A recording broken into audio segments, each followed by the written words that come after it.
Hey guys, how's it going? Jordan back with another video for you, and today we're looking at the Steelseries Siberia Raw Prism gaming headset. This is built for the PC market, but it is also compatible with Mac and also PlayStation 4, and it features this awesome RGB lighting on the sides, which I really do like. This is their kind of base entry model. They do a range of different headsets, going up with more features that have kind of retractable microphones, and then they do wireless options, also different ins and outs and things like that, but this is their baseline model which we're going to look at today. It's got a lovely matte finish on the box, and it does have a massive ton of specifications which we'll reel through quickly now.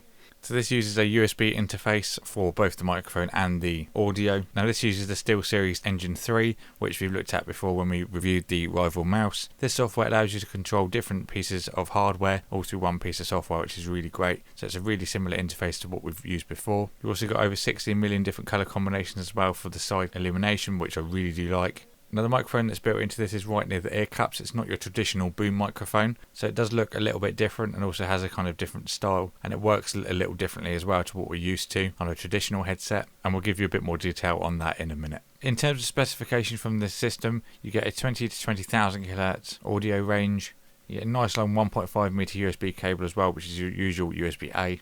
Then the microphone's a omnidirectional 50 to 16,000 kHz microphone. There is a few pros and cons with this though, which we'll get onto in a moment. Inside the box you do get an instruction manual and a small Steelseries decal, which is quite nice. There's the cable that terminates to the USB. It's 1.5 meters in length as well, so you've got a nice long range on it. Now on both sides we've got the Steelseries logo in the dead center of where the outer ring glows. You have a left and right on there as well, so you know which way around it goes on your head. And there you can see where the microphone is, the little pinhole, and then the lead that comes out as well is below that.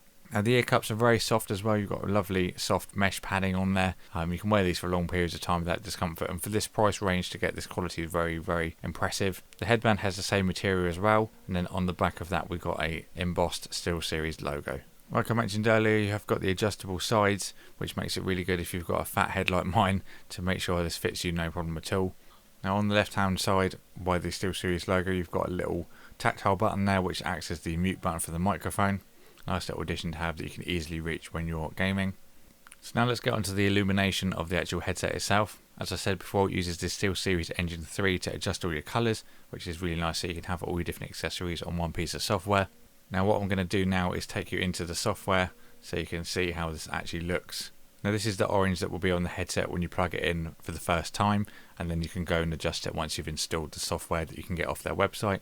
So it's a very simple layout but really effective. Now on the very top you've got your equalizer for your audio, and this is where you can adjust all your different sliders for different frequency ranges. This will allow you to either increase or decrease every section of your lows, mids and highs, which I found really, really good. I did a kind of U shape which kind of gave me a bit more low end and then also a bit more high, and kept the mids where they were as default. That seemed to be my kind of favourite layout for that. Now the illumination, you have got different methods that are preset. You've got the colour shift, and there's a range you've got there. You've got 4 different presets that the headset will go through. But of course if you want to have your own personal colour and you want to stick to it and make sure it doesn't change, then just go onto the steady setting and then you can pick your own colour. Now I like a nice kind of cyan or blue for mine, so that's what I've been keeping mine on when I've been using the headset. And then on the left of the software you can actually make your own custom profile. This will allow you to have different games, and then you can have the colour change depending on what you play. This can also be used with different EXEs, so the second you launch a game it will actually change to that profile itself without you having to manually change it each time. So now this is going to cycle through the different colour shift modes that are built into the software. And then also in a second you're going to see me clicking through some different colours to give you an example of what it can do. But in terms of the sound, we're going to give you a quick mic test as well so you can hear this. Then I'll give you my thoughts on this in a second. Okay, so here's an audio sample from the Siberia built-in microphone. Now you've got to bear in mind that it's different to normal headsets where it doesn't have a physical boom microphone. So, you know, it may not be the perfect microphone to use for serious gaming. You may want one that's closer to your mouth so you don't have to talk as loud, and obviously you won't have more background noise. But for general chat and Skype and things like that, it's perfect.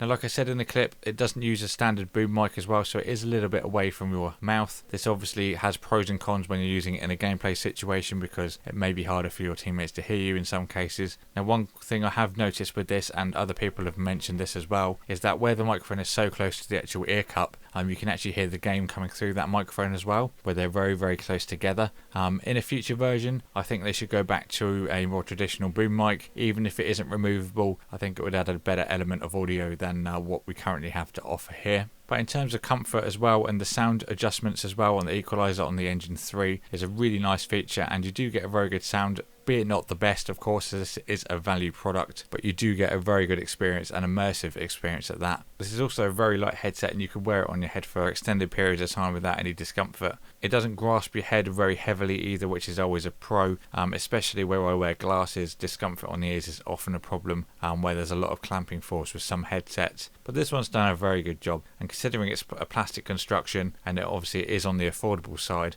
you do get a very good value for money and performance out of it. The microphone is a little bit of an issue, and hopefully they will see the feedback that other people have given them and change this in the future. I think this is personally more aimed to the kind of, casual gaming side, and if you wanted to go into a bit more of a competitive mode, you would go for a headset that was higher up in the range anyway. If you still want to use this headset and a microphone is really important to you, then I'd recommend just getting a small external one to use as well. So if you want to get yourself one of these guys, I will put the links down in the description box below. Big thank you for Steelseries for sending this out for me to review. If you enjoyed this video and you haven't already, please consider subscribing. It really helps me out and I always appreciate all your support. But as for now, thank you for watching. I'll see you all in the next video.